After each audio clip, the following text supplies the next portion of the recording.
ദൈവനാമം വാഴ്ത്തപ്പെടുമാറാകട്ടെ. ലൂക്കോസ് എഴുതിയ സുവിശേഷം 3-ാം അധ്യായം 8-ാം വാക്യത്തെ ആധാരമാക്കിയാണ് നമ്മളുടെ പഠനം.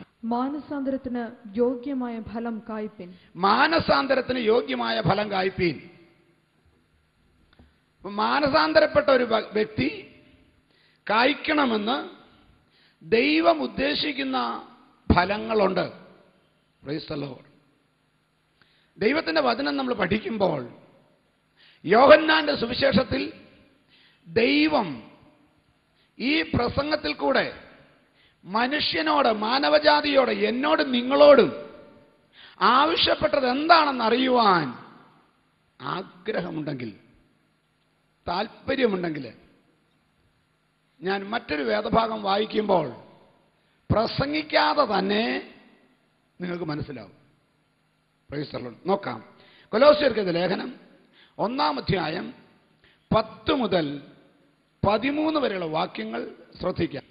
നിങ്ങൾ പൂർണ്ണ പ്രസാദത്തിനായി കർത്താവിന് യോഗ്യമാകും വണ്ണം നടന്ന്, നിങ്ങൾ പൂർണ്ണ പ്രസാദത്തിനായി കർത്താവിന് യോഗ്യമാവണ്ണം നടന്ന്, ആത്മീകമായ സകല ജ്ഞാനത്തിലും വിവേകത്തിലും, ആത്മീയമായ സകല ജ്ഞാനത്തിലും വിവേകത്തിലും അവന്റെ ഇഷ്ടത്തിന്റെ പരിജ്ഞാനം കൊണ്ട് നിറഞ്ഞു വരണമെന്നും, അവന്റെ ഇഷ്ടത്തിന്റെ പരിജ്ഞാനം കൊണ്ട് നിറഞ്ഞു വരണമെന്നും, സകല സൽപ്രവൃത്തിയിലും ഫലം കായ്ച്ച്, സകല സൽപ്രവൃത്തിയിലും ഫലം കായ്ച്ച്, ദൈവത്തെക്കുറിച്ചുള്ള പരിജ്ഞാനത്തിൽ വളരണമെന്നും, സകല സഹിഷ്ണുതയ്ക്കും ദീർഘക്ഷമയ്ക്കുമായി അവന്റെ മഹത്വത്തിന്റെ വല്ലഭത്വത്തിന് ഒത്തവണ്ണം പൂർണ്ണ ശക്തിയോടെ ബലപ്പെടണമെന്നും, വിശുദ്ധന്മാർക്ക് വെളിച്ചത്തിലുള്ള അവകാശത്തിനായി നമ്മെ പ്രാപ്തന്മാരാക്കുകയും നമ്മെ ഇരുട്ടിന്റെ അധികാരത്തിൽ നിന്ന് വിടുവിച്ച് തന്റെ സ്നേഹസ്വരൂപനായ പുത്രന്റെ രാജ്യത്തിലാക്കി വയ്ക്കുകയും ചെയ്ത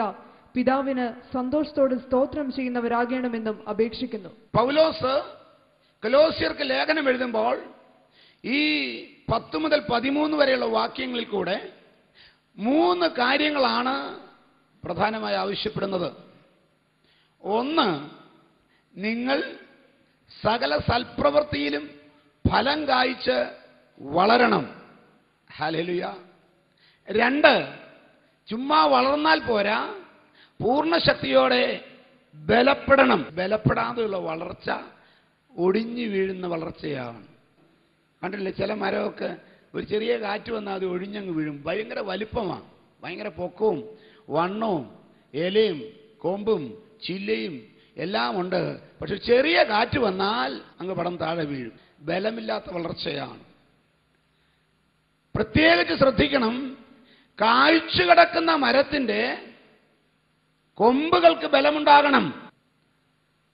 ഞങ്ങള് വീട്ടിലൊരു മുരിങ്ങ നട്ടിരുന്നു.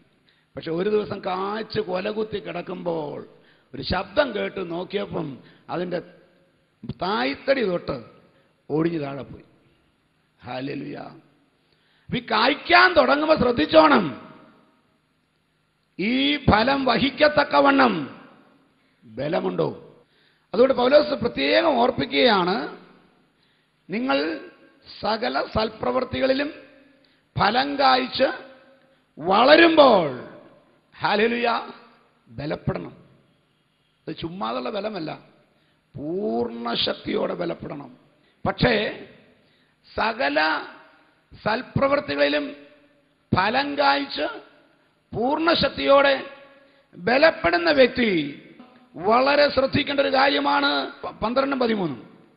വിശുദ്ധന്മാർക്ക് വെളിച്ചത്തിലുള്ള അവകാശത്തിനായി, വിശുദ്ധന്മാർക്ക് വെളിച്ചത്തിലുള്ള അവകാശത്തിനായി നമ്മെ പ്രാപ്തന്മാരാക്കുകയും, ആ ഇരുട്ടിന്റെ അധികാരത്തിൽ നിന്ന് എന്നെയും നിങ്ങളെയും വിളിച്ചു വേർതിരിച്ചത് വിശുദ്ധന്മാർക്ക് വെളിച്ചത്തിലുള്ള അവകാശത്തിനായിട്ടാണ്. ആ അവകാശത്തിന് നമ്മെ പ്രാപ്തന്മാരാക്കി. സൽപ്രവർത്തികൾക്ക് ഫലം കായ്ച്ച് വളർന്നു കഴിയുമ്പം, ആമേൻ, നിനക്ക് ദൈവം ചില അവകാശങ്ങൾ തരും. ആ അവകാശങ്ങൾ വെളിച്ചത്തിന്റെ അവകാശങ്ങളാണ്. പക്ഷേ ആ അവകാശങ്ങൾ പ്രാപിക്കാനുള്ള, അത് വഹിക്കാനുള്ള, അത് ഏറ്റെടുക്കാനുള്ള പ്രാപ്തിയും കൂടെ വേണം. അപ്പൊ ഇപ്പം ബലം മാത്രം പോരാ, പ്രാപ്തിയും വേണം. ഒന്ന്, സമാധാനത്തിനുള്ള വിളിയുമായി, സന്തോഷത്തിനുള്ള വിളിയുമായി, ഇരുട്ടിൽ നിന്ന് വെളിച്ചത്തിൽ കൊണ്ടുവരുവാനുള്ള വിളിയുമായി യേശു നിന്നെ സമീപിക്കുമ്പോൾ ഏത് മനുഷ്യനെയും പ്രകാശിപ്പിക്കുന്ന സത്യ വെളിച്ചം, ഭൂമിയിലേക്ക് വന്നുകൊണ്ടിരുന്ന വെളിച്ചം, ഞാൻ ലോകത്തിന്റെ വിളക്കാകുന്നു എന്ന് പറഞ്ഞവൻ നിന്നെ ക്രൈസ്തവരോട് സന്ധിക്കുമ്പോൾ, അവനെ കർത്താവെന്ന് ഏറ്റുപറഞ്ഞ് വിശ്വസിച്ച് ദൈവത്തിന്റെ പൈതലായി തീരുമ്പോൾ, ദൈവം നിന്നിൽ നിന്ന് പ്രതീക്ഷിക്കുന്നത് സകല സൽപ്രവൃത്തികൾക്കും ഫലം കായ്ച്ച് വളർന്ന് ബലപ്പെട്ട് വിശുദ്ധന്മാർക്ക് ഇരുട്ടിൽ നിന്ന് വെളിയിൽ കൊണ്ടുവന്ന ദൈവത്തിന്റെ മക്കൾക്ക് വെളിച്ചത്തിലുള്ള അവകാശം പ്രാപിക്കുവാൻ പ്രാപ്തന്മാരായി തീരണം. അങ്ങനെ പ്രാപ്തന്മാരായി തീർന്നിട്ട് താഴോട്ട് വായിച്ചു, നമ്മെ ഇരുട്ടിന്റെ അധികാരത്തിൽ നിന്ന് വിടുവിച്ച് തന്റെ സ്നേഹസ്വരൂപനായ പുത്രന്റെ രാജ്യത്തിലാക്കി വെക്കുകയും ചെയ്ത, തന്റെ സ്നേഹസ്വരൂപനായ പുത്രന്റെ രാജ്യത്തിലാക്കി വെക്കുകയും ചെയ്ത പിതാവിന് സന്തോഷത്തോടെ സ്തോത്രം ചെയ്യുന്നവരാകണം എന്നും അപേക്ഷിക്കുന്നു. നമ്മെ ഇരുട്ടിന്റെ അധികാരത്തിൽ നിന്ന് വിടുവിച്ച് പുത്രത്വത്തിന്റെ അവകാശം തന്ന് പുത്രന്റെ രാജ്യത്താക്കി വെച്ച പിതാവായ ദൈവത്തിന് സന്തോഷത്തോടെ സ്തോത്രം ചെയ്യുന്നവരാകണം. ദൈവത്തിന്റെ വചനം പറയുന്നു, കൊലോസ്യർ 1-ാം അധ്യായത്തിൽ പൗലോസ് കൊലോസ്യയിലെ വിശ്വാസികളെ ധരിപ്പിക്കാൻ ശ്രമിക്കുന്നത്, നിങ്ങൾ സകല സൽപ്രവൃത്തികളിലും ഫലം കായ്ക്കണം. മാനസാന്തരത്തിന് യോഗ്യമായ ഫലം കായ്ക്കുക എന്ന് പറയുമ്പോൾ സൽപ്രവൃത്തികൾക്ക് യോഗ്യമായ ഫലം കായ്ക്കുക എന്നതാണ്. എന്നുവെച്ചാൽ ഒരു മനുഷ്യനെ സംബന്ധിച്ചിടത്തോളം അവന്റെ പ്രവൃത്തികൾ എപ്പോഴാ സൽപ്രവൃത്തിയാന്ന് പറയുന്നറിയാമോ? അത് ആ പ്രവൃത്തി അവനും മറ്റുള്ളവർക്കും പ്രയോജനമുള്ള പ്രവൃത്തിയാകുമ്പോൾ സൽപ്രവൃത്തിയാണ്. ഇനി അവനവനത് പ്രയോജനപ്പെട്ടില്ലെങ്കിലും മറ്റുള്ളവർക്ക് പ്രയോജനപ്പെടാനിടയായാൽ അത് സൽപ്രവൃത്തിയാണ്. Price the Lord. അങ്ങനെയാണെങ്കിൽ എന്തെങ്കിലുമൊക്കെ സൽപ്രവൃത്തി പ്രവർത്തിച്ചത് ഇപ്പോൾ ഓർമ്മയിലുണ്ടോ? ലാസ്റ്റ് സൽപ്രവൃത്തി എന്നായിരുന്നു ഓർക്കുന്നുണ്ടോ? ഒരു സൽപ്രവൃത്തി എന്ന് പറയുമ്പോൾ ദുഷ്പ്രവൃത്തി കഴിയുന്നതും ഒഴിവാക്കിക്കൊണ്ട് ജീവിക്കുവാൻ ആഗ്രഹമുള്ളവന് മാത്രമേ സൽപ്രവൃത്തി സാധിക്കത്തുള്ളൂ. ഇന്നത്തെ പെന്തിക്കോസ്തുകാരുടെ പലരുടെയും വണ്ടി ഓടിക്കൽ കണ്ടാൽ നമുക്ക് മനസ്സിലാവുന്നതെന്നറിയാമോ? വണ്ടി ഓടിക്കാൻ അവകാശമുള്ളവർ ആരെങ്കിലും ഉണ്ടെങ്കിലും ടിപ്പർ ഡ്രൈവർമാരും പ്രൈവറ്റ് ബസ് ഡ്രൈവർമാരും പെന്തിക്കോസ്തുകാരനുമേ ഉള്ളെന്ന് തോന്നുന്നു. ദൈവത്തിന്റെ വചനം പരിശോധിക്കുമ്പോൾ 7 കൂട്ടം കാര്യങ്ങളാണ് സൽപ്രവൃത്തികളെ കുറിച്ച് ദൈവത്തിന്റെ വചനത്തിൽ കൂടെ പരിശുദ്ധാത്മാവ് നമ്മളോട് ആവശ്യപ്പെടുന്നത്. 2 കൊരിന്ത്യർ 9:8. നിങ്ങൾ സകലത്തിലും എപ്പോഴും പൂർണ്ണ തൃപ്തിയുള്ളവരായി സകല സൽപ്രവൃത്തിയിലും പെരുകി വരുമാറ് നിങ്ങളിൽ സകല കൃപയും പെരുക്കുവാൻ ദൈവം ശക്തനാകുന്നു. Praise the lord. ഹല്ലേലൂയ. അപ്പോൾ സൽപ്രവൃത്തിയിൽ പെരുകി വരണം. ചിലർക്ക് 1-ാം തീയതി തൊട്ട് 5-ാം തീയതി വരെ ഭയങ്കര സൽപ്രവൃത്തിയാണ്. അത് കഴിഞ്ഞാൽ പിന്നെ ദുഷ്പ്രവൃത്തി അങ്ങ് തുടങ്ങുക. എന്തുവാ? കടം മേടിക്കൽ ആദ്യത്തെ.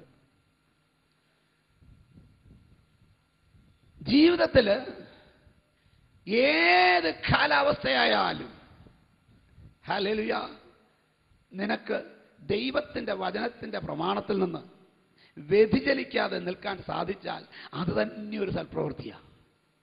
അതാണ് ഏറ്റവും വലിയ സൽപ്രവൃത്തി. 10 കൽപ്പനകൾ മനപ്പാടമാക്കാൻ മാത്രമല്ല, ഇത് ഹൃദയത്തിൽ എഴുതാനാണ്.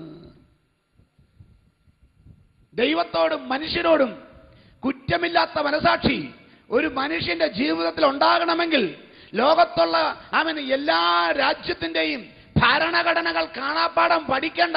മോശയിൽ കൂടെ മാനവജാതിക്ക് ദൈവം കൊടുത്ത 10 കൽപ്പനയുടെ അർത്ഥം ഗ്രഹിച്ചാൽ മതി. നിയമജ്ഞന്മാര്, നിയമതന്ത്രജ്ഞന്മാര്, അതിന്റെ എക്സ്പെർട്സ് പറഞ്ഞിരിക്കുന്നത് ലോകത്തിൽ മോശയുടെ 10 കൽപ്പനയ്ക്ക് തുല്യമായൊരു പ്രമാണമില്ല. മോശയുടെ കയ്യിലിരുന്ന കൽപ്പനയിൽ 4 ദൈവവുമായിട്ടും 6 മനുഷ്യനുമായിട്ടുള്ള ബന്ധത്തിൽ തിരിച്ചു പഠിക്കുമ്പോൾ ഒരു കാര്യം മനസ്സിലാക്കാൻ സാധിക്കും. മനുഷ്യന്റെ ജീവനും ഭക്തിക്കും വേണ്ടതൊക്കെയും നീ ദാനം ചെയ്തിരിക്കുന്നുവല്ലോ എന്ന് പത്രോസ് പറഞ്ഞത് എത്ര വാസ്തവം ഇന്ന് രാത്രി പറയുവാൻ സാധിക്കുമോ? പറഞ്ഞു തീരാത്ത ദാനം നിമിത്തം ഞാൻ ദൈവത്തിന് സ്തോത്രം ചെയ്യുന്നു. ദൈവത്തിന്റെ വചനത്തിൽ പറയുന്നത് നിങ്ങൾ സകലത്തിലും എപ്പോഴും പൂർണ്ണ തൃപ്തിയുള്ളവരായി സകല സൽപ്രവൃത്തിയിലും പെരുകി വരുമാറ്. ആമേൻ. മനുഷ്യനോടുള്ള ബന്ധത്തിലും ദൈവത്തോടുള്ള ബന്ധത്തിലും സകല സൽപ്രവൃത്തിയിലും പെരുകി വരുവാൻ ദൈവം തന്റെ പ്രമാണം തന്നിട്ടുണ്ട്.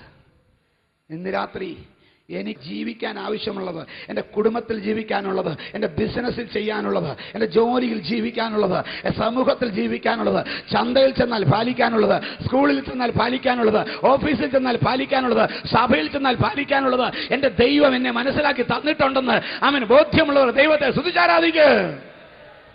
ദൈവത്തിൻ്റെ വിശ്വസ്തത. പക്ഷേ ദൈവം തന്നിരിക്കുന്ന പ്രമാണമനുസരിച്ച് പ്രവൃത്തി ചെയ്യുമ്പോൾ അത് സൽപ്രവൃത്തിയായി മാറണമെങ്കിൽ ഒരു കാര്യം ശ്രദ്ധിച്ചേ പറ്റൂ. ഞാൻ ഒന്നുകൂടെ പറയുകയാണ്. ദൈവം തന്നിരിക്കുന്ന പ്രമാണമനുസരിച്ച് പ്രവൃത്തി ചെയ്യുമ്പോൾ അത് സൽപ്രവൃത്തിയായി മാറണമെങ്കിൽ ഒരു കാര്യം ശ്രദ്ധിക്കണം. എന്തുവാണെന്നറിയാമോ? 2 Corinthians 9 ഒന്നുകൂടെ വായിച്ചേ. നിങ്ങൾ സകലത്തിലും എപ്പോഴും പൂർണ്ണ തൃപ്തിയുള്ളവരായി. നിങ്ങൾ സകലത്തിലും എപ്പോഴും പൂർണ്ണ തൃപ്തിയുള്ളവരായി സകല സൽപ്രവൃത്തിയിലും പെരുകി വരുമാറ്. സൽപ്രവൃത്തിയിൽ അങ്ങ് പെരിയ പോരാ. ഗുണനപ്പട്ടിക 2 ഗുണം 2 4 4 ഗുണം 4 16 16 ഗുണം 4 64 അങ്ങനെ അങ്ങോട്ട് പെരുക്കി പെരുക്കി വിടുന്നത് കുഴപ്പമില്ല. പക്ഷെ ഓരോ ഓരോ ഓരോ ഓരോ പ്രവൃത്തിയിലും ദൈവം നോക്കുന്നത് നിനക്ക് പൂർണ്ണ തൃപ്തിയോടെയാണോ? ഇന്ന് രാത്രിയിൽ ഞാൻ ചോദിക്കട്ടെ, ഈ ദൈവത്തിന്റെ വചനം കയ്യിലെടുത്തത് പൂർണ്ണ തൃപ്തിയോടെയാണോ? എങ്കിൽ അത് സൽപ്രവൃത്തിയാണ്. ഇന്ന് രാവിലെ പ്രാർത്ഥിച്ചത് പൂർണ്ണ തൃപ്തിയോട് സന്തോഷത്തോടുമാണോ? എങ്കിലത് സൽപ്രവൃത്തിയാണ്. ഇന്ന് ആർക്കെങ്കിലും 10 പൈസ കൊടുത്തത് പൂർണ്ണ തൃപ്തിയോടും പൂർണ്ണ സന്തോഷത്തോടും കൂടെയാണോ? എങ്കിലത് സൽപ്രവൃത്തിയാണ്. നീ കൊടുത്തതല്ല വിഷയം, അതിന്റെ പുറകിലുള്ള നിന്റെ മനോഭാവമാണ് വിഷയം. ഇന്ന് രാത്രിയും എന്റെ ദൈവത്തിന്റെ മുമ്പിൽ ഇരിക്കുന്നതല്ല വിഷയം, അതിന്റെ പിന്നിലുള്ള മനോഭാവമാണ്. എല്ലാ വ്യാജ ഭാവങ്ങളും യേശുവിന്റെ അധികാരമുള്ള നാമത്തിൽ അഴിഞ്ഞു മാറട്ടെ. ഇന്ന് രാത്രി ദൈവ പൈതലേ, നിന്റെ ഹൃദയത്തിനകത്ത് പൂർണ്ണ തൃപ്തിയോടെ പൂർണ്ണ സന്തോഷത്തോടെ അല്ലാതെ ഈ ദൈവത്തിനോട് അടുക്കല്ലേ.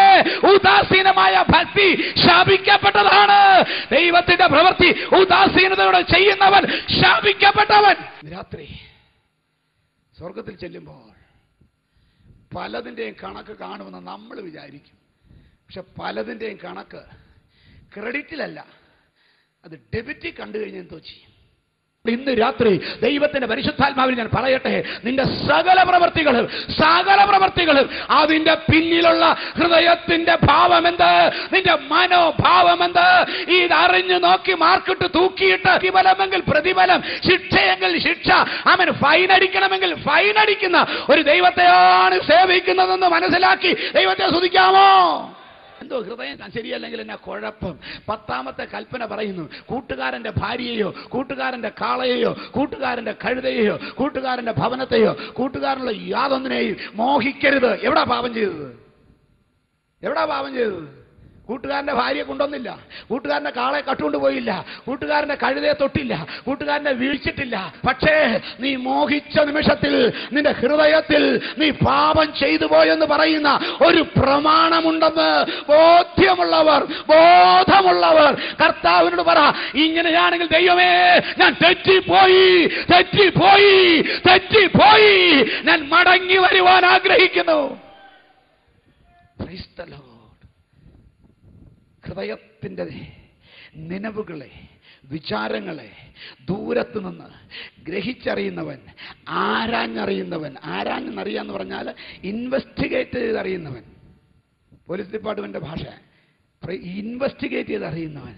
പത്രോസ് പറയുന്നത്, ഈ ഇപ്പോൾ ജനിച്ച ശിശുക്കളെ പോലെ രക്ഷയ്ക്കായി വളരുവാൻ മായമില്ലാത്ത പാല് കുടിക്കണമെങ്കിൽ അതിന് മുൻപ് കുറച്ച് പരിപാടികൾ ഉള്ളിൽ കൂടെ നടക്കണം. അല്ലെങ്കിൽ ഈ ചെല്ലുന്ന സാധനം സ്പില്ല് ചെയ്തു പോകും, വിരിഞ്ഞു പോകും. 1 പത്രോസ് 2-ാം അധ്യായം 1 മുതലുള്ള വാക്യങ്ങൾ. ആകയാൽ സകല ദുഷ്ടതയും എല്ലാ ചതിവും വ്യാജഭാവവും അസൂയയും എല്ലാ നുണയും നീക്കിക്കളഞ്ഞ്. മനസ്സിലായോ? എത്ര കൂട്ടം മാറ്റണം? 1, സകല ദുഷ്ടതയും, ദുഷ്ടത മുഴുവൻ പോണം. 2, എല്ലാ ചതിവും മുഴുവൻ പോണം. ഈ ചതിവ് എന്നാന്നറിയാമോ? ദുഷ്ടത എന്ന് പറഞ്ഞാൽ ഏതാണ്ട് നമുക്കൊരു പിടിയുണ്ട്. നമ്മൾ എത്ര പേരാ ദുഷ്ടാന്ന് വിളിച്ചേക്കുന്നത്.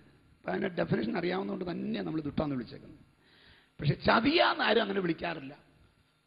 Price the Lord. അപ്പോൾ ചതിവെന്ന് പറഞ്ഞാൽ എന്നാന്നറിയാമോ? നീ എനിക്ക് ചതിക്കുന്ന തോട് പറഞ്ഞാൽ വെള്ളം ഉണ്ടാകുമെന്ന് വിചാരിച്ച് ചെന്നു നോക്കിയപ്പം വെള്ളമില്ല. ചതിക്കുന്ന തോട്. നിന്നെക്കുറിച്ച് പ്രതീക്ഷിക്കുന്നത് പോലെ ഉയരാൻ സാധിക്കുന്നില്ലെങ്കിൽ നീ ചതിക്കുന്നവനാണ്. എപ്പോഴാണെന്നറിയാമോ? എനിക്ക് ഉയരാൻ പറ്റത്തില്ലെന്ന് പറയാത്തോടത്തോളം കാലം പറ്റുമെന്ന് ഭാവിച്ചിരിക്കുമ്പോൾ നമ്മൾ ചതിക്കുന്നവരാണ്. പെട്ടെന്ന് വായിച്ചു. വ്യാജഭാവം. പുറമേ ഒന്ന്, അകമേ മറ്റൊന്ന്. ഇതാണ് വ്യാജഭാവം. അടുത്തത് അസൂയ. വേറെ ഒരുത്തൻ നന്നാകുന്നത് കാണുമ്പം കഞ്ചക്റ്റിവൈറ്റിസ് വരുന്ന പരിപാടിയാണ്. ഇത് ശൗലിന് വന്ന രോഗമാണ്. ഇത് നിനക്കുണ്ടെങ്കിൽ നിനക്ക് നഷ്ടമാണ്, അധോഗതിയാണ്. നീ എത്ര വലിയ രാജസ്ഥാനത്ത് ഇരിക്കുന്നവനാണെങ്കിലും താഴെ പോകും. കാരണം ശൗല് തൻ്റെ രാജപദവിയിൽ നിന്ന് താഴെ പോകാൻ ഈ രോഗമാണ് ബാധിച്ചത്. സൂക്ഷിച്ചോണം. അടുത്തത് എല്ലാ നുണയും.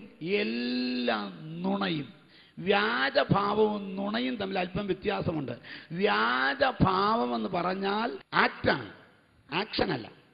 നുണ എന്ന് പറയുന്നത് വ്യാജഭാവം ആക്ഷനിലാവുന്നതാണ്. അതായത് ഹൃദയത്തിൽ ഉള്ളത് വേറൊന്ന്, പുറത്ത് വരുന്നത് വേറൊന്ന്. അതിന് ഒരൊറ്റ മരുന്നേ ഉള്ളൂ, പ്രാർത്ഥന. എന്തോ പ്രാർത്ഥിക്കുന്ന അറിയാമോ? 19-ാം സങ്കീർത്തനത്തിന്റെ അവസാന വാക്യം, യഹോവേ എൻ്റെ ഹൃദയത്തിലെ ധ്യാനവും എൻ്റെ വായിലെ വാക്കുകളും നിനക്ക് പ്രസാദമുള്ളതായി തീരുമാറാകട്ടെ. മാനസാന്തരം ആഗ്രഹിക്കുന്നവർ ഈ നാളുകളിൽ ഹല്ലേലൂയ ശക്തിയോടെ പ്രാർത്ഥിച്ചോണം. കാരണം വിശ്വാസികൾ എന്ന് പറയുന്ന പലരും വഞ്ചിക്കപ്പെട്ട് കിടക്കുന്നത് ഈ വ്യാജഭാവത്തിലാണ്. പ്രൈസ്തലോട് പറയുമ്പോൾ, സ്തോത്രം പറയുമ്പോൾ, അയ്യോ എത്ര നാളായി കണ്ടിട്ടെന്ന് പറയുമ്പോൾ, ഞാൻ അങ്ങോട്ട് കാണാൻ വരാനിരിക്കുകയെന്ന് പറയുമ്പോൾ, ഞാൻ ഇന്ന് കാലത്തും കൂടെ ഓർത്തുള്ളൂ എന്ന് പറയുമ്പോൾ, ഞാൻ ഫോൺ ചെയ്തിട്ട് പല പ്രാവശ്യം വിളിച്ചിട്ടും കിട്ടിയില്ലല്ലോ എന്ന് പറയുമ്പോൾ, മാസത്തിൽ ഒരു പ്രാവശ്യമെങ്കിലും ഓർക്കുമെന്നൊക്കെ പറയുമ്പോൾ, നിങ്ങൾ കമ്മ്യൂണിക്കേറ്റ് ചെയ്യാൻ ഭാവിക്കുന്നത് എന്താണോ അത് നിങ്ങളിത് ചെയ്യാതെ പറഞ്ഞാൽ അതാണ് വ്യാജഭാവം. വായിച്ചോട്ടെ. എല്ലാ നുണയും നീക്കിക്കളഞ്ഞ് ഇപ്പോൾ ജനിച്ച ശിശുക്കളെ പോലെ രക്ഷയ്ക്കായി വളരുവാൻ. ഇത് നീക്കിക്കളഞ്ഞിട്ട് കുടിച്ചാലേ വളരത്തുള്ളൂ.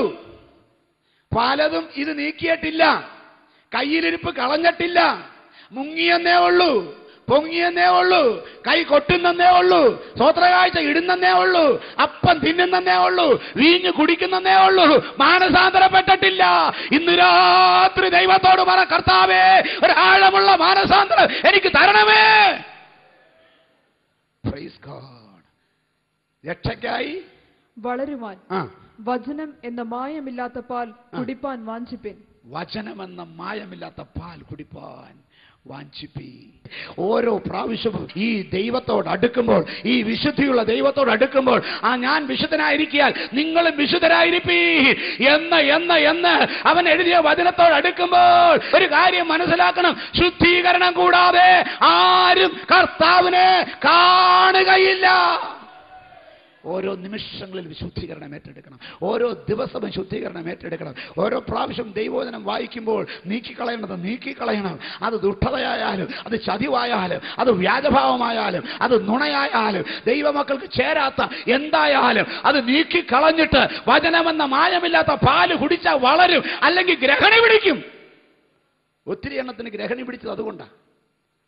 ഇന്ന് രാത്രി ദൈവപൈതലേ, ദൈവത്തിൻ്റെ വചനമെന്ന് പറയുന്നത് വളരെ വളരെ ശ്രദ്ധിച്ച് കൈകാര്യം ചെയ്യണം. ഒരുക്കമുള്ള മനസ്സോടെ ഒരുങ്ങിയിരുന്ന് വേണം വായിക്കാൻ. രണ്ടാമത്, എപ്പോഴും irrespective of the time you are dealing with it. നീ രാത്രിയാണോ പകലാണോ ചെയ്യുന്നത് വിഷയമല്ല. രാത്രി ചെയ്താലും പകൽ ചെയ്താലും പൂർണ്ണ തൃപ്തിയോടെ. വിറകിന്റെ വിഷയമായാലും വെള്ളിയുടെ വിഷയമായാലും ആലയത്തിന്റെ വിഷയമായാലും വീടിന്റെ വിഷയമായാലും സകലത്തിലും, പ്രൈസ് ഗോഡ്, സകലത്തിലും എപ്പോഴും രാത്രിയാണോ പകലാണോ മാറ്റമില്ല, പൂർണ്ണ തൃപ്തിയോടെ ചെയ്തോണം. അല്ലെങ്കിൽ ചെയ്യാതിരിക്കണം. ദൈവത്തിന് സ്തോത്രം. ആള് കാണുന്നുണ്ടെങ്കിലും കാണുന്നില്ലെങ്കിലും വ്യത്യാസമില്ല, പൂർണ്ണ തൃപ്തിയോടെ ചെയ്തോണം. അറിയുന്നവരുടെ ഇടയിലും അറിയാത്തവരുടെ ഇടയിലും വ്യത്യാസമില്ല, പൂർണ്ണ തൃപ്തിയോടെ ചെയ്തോണം. വീട്ടിലായാലും ഓഫീസിലായാലും വ്യത്യാസമില്ല, പൂർണ്ണ തൃപ്തിയോടെ ചെയ്തോണം. ചന്തയിലായാലും സഭയിലായാലും വ്യത്യാസമില്ല, പൂർണ്ണ തൃപ്തിയോടെ ചെയ്തോണം. അങ്ങനെ ചെയ്യുന്ന പ്രവൃത്തി മാത്രമേ സൽപ്രവൃത്തിയായി കണക്കെടുത്തുള്ളൂ. എന്റെ വചനം പറയുമ്പോൾ നമ്മുടെ കണക്കിൽ എന്തെങ്കിലുമൊക്കെ കയറിയിട്ടുണ്ടെന്ന് ഓർമ്മയും വിശ്വാസവും ഉള്ളവര് കരങ്ങൾ ഉയർത്തി ദൈവത്തെ സ്തുതിച്ചാരാധിക്കുക. അപ്പോൾ ഹല്ലേലൂയ, സകല സൽപ്രവൃത്തിയിലും പെരുകി വരണം. ഇനി തീത്തോസിന്റെ 2-ാം അധ്യായം 7-ാം വാക്യം. വിരോധി നമ്മെക്കൊണ്ട് ഒരു തിന്മയും പറവാൻ വകയില്ലാതെ ലജ്ജിക്കേണ്ടതിന് സകലത്തിലും നിന്നെ തന്നെ സൽപ്രവൃത്തികൾക്ക് മാതൃകയാക്കി കാണിക്കാം. Price the Lord. മനസാന്തരത്തിന് യോഗ്യമായ ഫലം കായ്ക്കുമ്പോൾ മാതൃകയുള്ള ഫലം കായ്ക്കണം.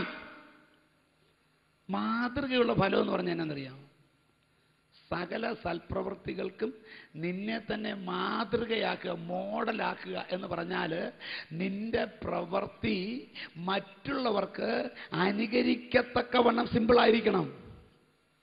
മനസ്സിലായോ? പെന്തിക്കോസ്തുകാരനല്ലേ ഏറ്റവും വലിയ ഇപ്പോഴത്തെ പരിപാടിയാണ്, എന്തോ ചെയ്താലും പാരിയിലാരും പാടിയിടാത്ത പാട്ടു ഞങ്ങൾ പാടും. ഇതാ പ്രമാണം. ഞാൻ ചെയ്യുന്നത് എൻ്റെ സഭയിൽ ഒരുത്തനും ചെയ്യാൻ പറ്റരുത്. മനസ്സിലായോ? പിന്നെ തൃപ്തി അപ്പോഴാണ്.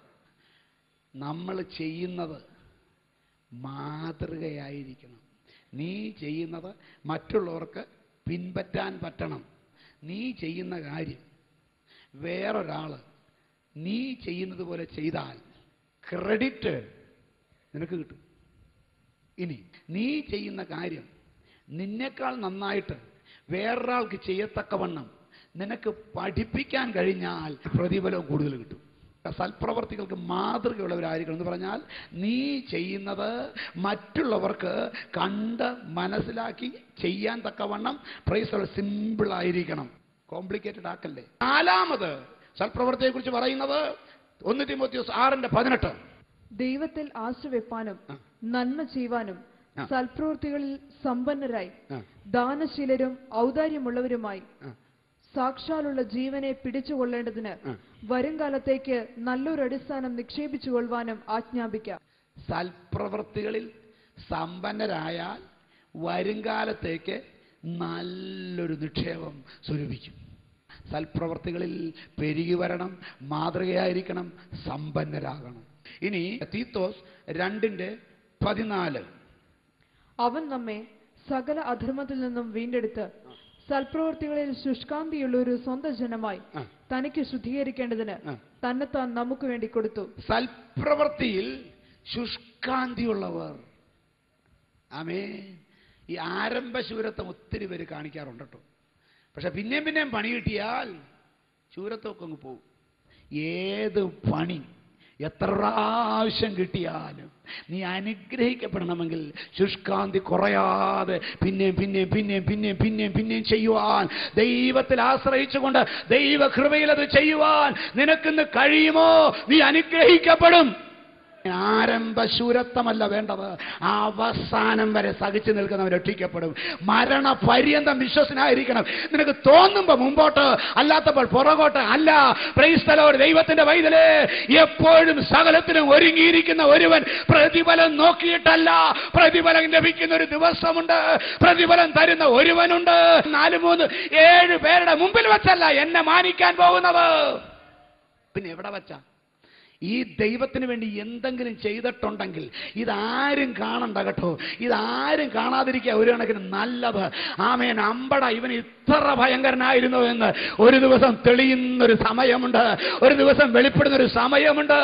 അന്ന് എന്റെ ദൈവം അനുവോടി ദൂതന്മാരുടെ മധ്യേ ആബാലവൃദ്ധം ജനിച്ചതും മരിച്ചതുമായ സകല മനുഷ്യരുടെയും മുമ്പിൽ വെച്ച്, പിതാവായ ദൈവത്തിന്റെയും പരിശുദ്ധാത്മാവായ ദൈവത്തിന്റെയും മുമ്പിൽ വെച്ച് പുത്രനായ ദൈവം, ഞാൻ സ്നേഹിച്ച യേശു, എന്നെ വീണ്ടെടുത്ത യേശു എന്നെ മാനിക്കുന്ന ഒരു ദിവസമുണ്ടെന്ന് അറിയാവുന്നവര് കരങ്ങൾ ഉയർത്ത ദൈവത്തെ സ്തുതിച്ചാട്ടെ.